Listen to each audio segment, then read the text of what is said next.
penultimate race of the 1989 season at Suzuka saw Alessandro Nannini score his sole F1 victory.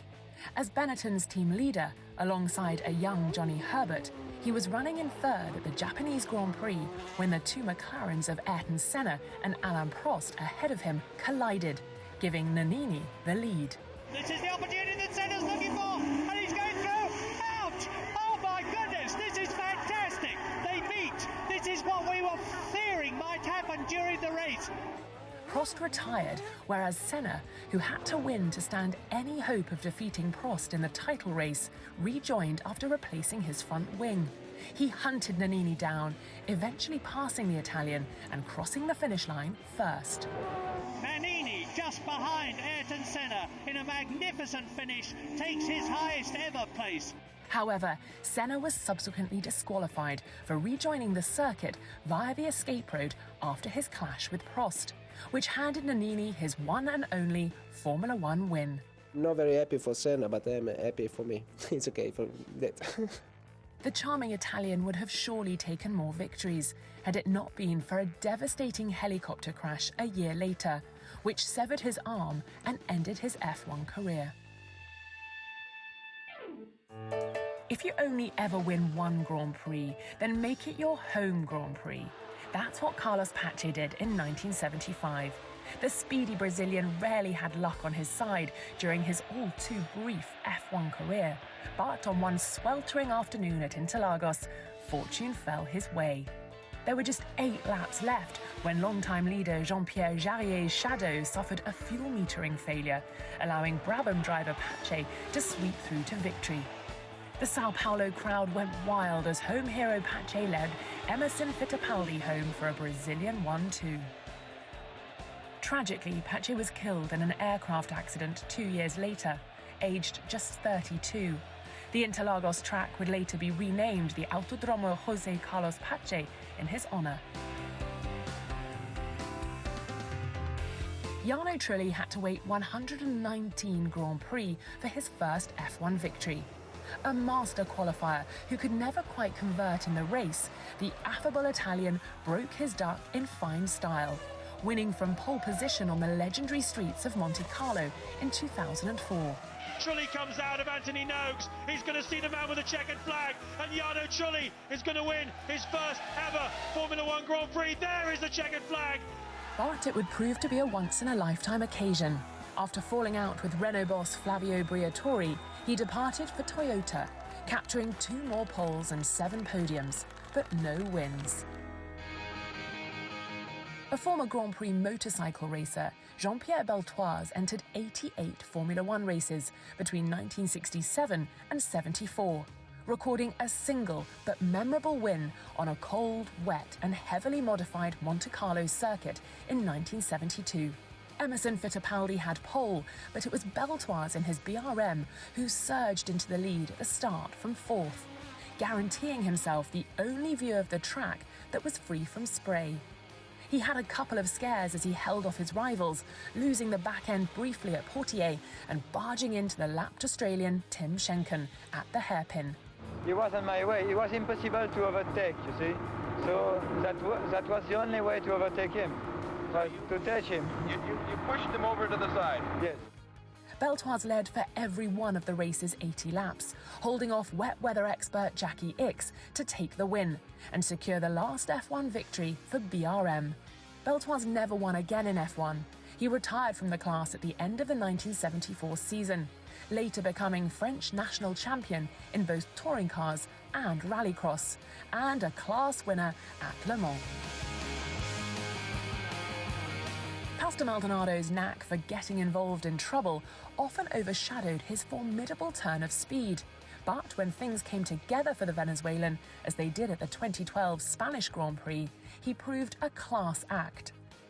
Promoted to pole position in Barcelona when Lewis Hamilton's Mercedes was excluded from qualifying, Maldonado drove with great composure.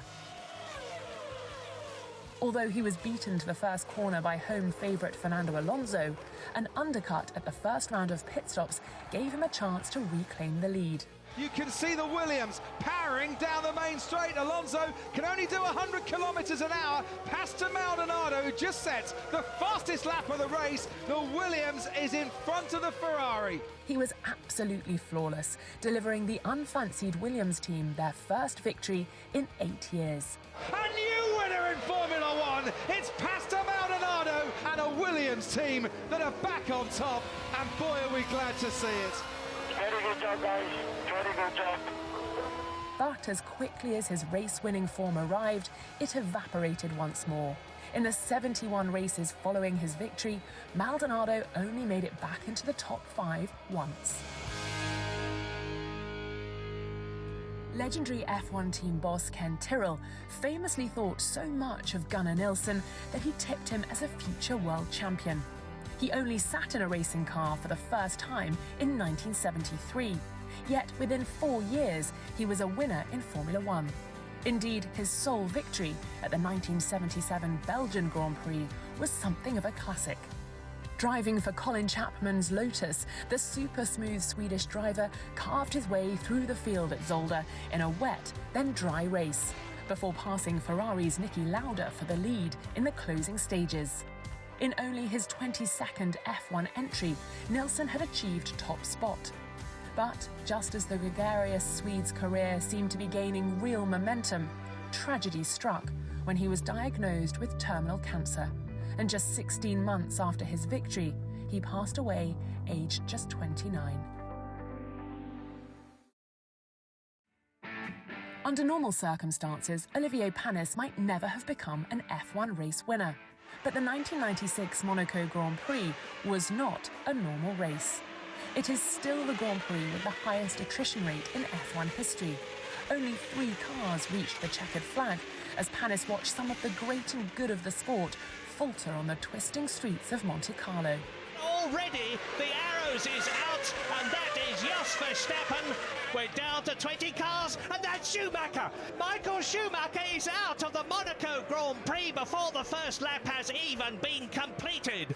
Damon Hill out of the Monaco Grand Prix. He was destined not to win this race. What is going on? Alesi has a problem. And is retiring from the Monaco Grand Prix.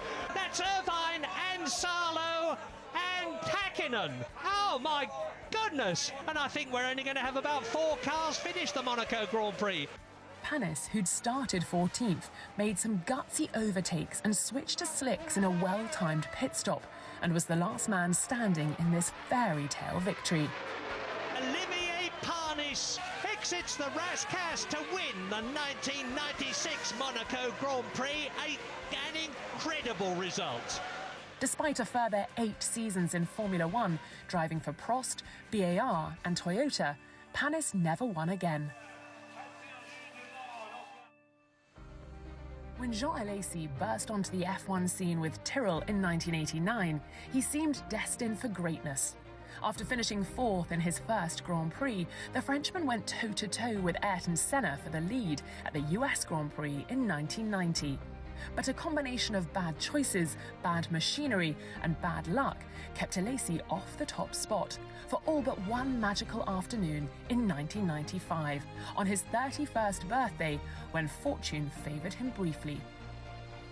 Running a distant second to Michael Schumacher at the Canadian Grand Prix, another runners-up spot was beckoning for his Ferrari. But when the German's Benetton developed gearbox problems 11 laps from home, Alesi was in Wonderland. Jean Alesi wins the Canadian Grand Prix to euphoric applause all the way round. Everyone will be delighted. Running out of fuel on his victory lap, Schumacher gave the birthday boy a lift home to the pits in what are now iconic scenes of rapture. Another 16 podiums and a handful of near misses followed for Alesi before he bowed out of F1 in 2001.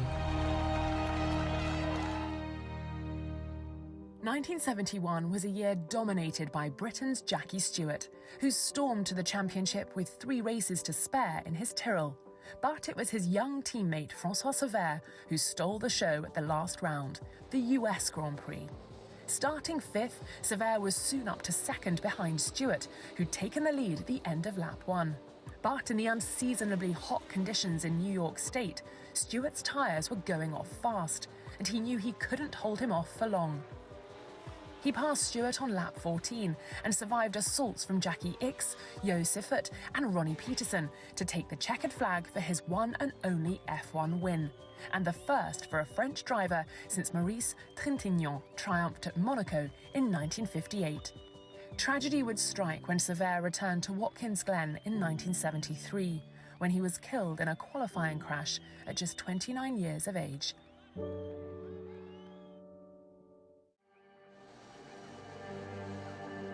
Robert Kubica suffered one of the most shocking crashes of recent years at the 2007 Canadian Grand Prix. He emerged relatively unscathed, but the Polish driver could have been forgiven for some apprehension on his return to Montreal a year later. But he needn't have worried. I remember first day when I did track walk. It was strange, but strange from perspective that I saw it for the first time again. You knew you have a massive crash there.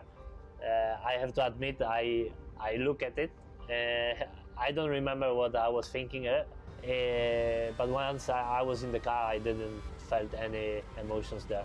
Kubica took advantage of some high-profile retirements to put himself in contention, most notably Lewis Hamilton and Kimi Raikkonen's pit lane collision that ended both their races. Soon, Kubica's aggressive two-stop strategy helped him get the better of his BMW Sauber teammate Nick Heidfeld and eventually take the win. Robert, bravo, bravissimo, bravissimo. That's an historical win, Robert. Thank you.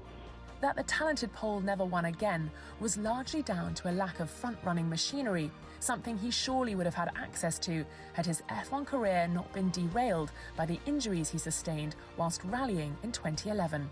Although he made a momentous return to F1 in 2019, he never again hit the heights of that incredible day in Montreal.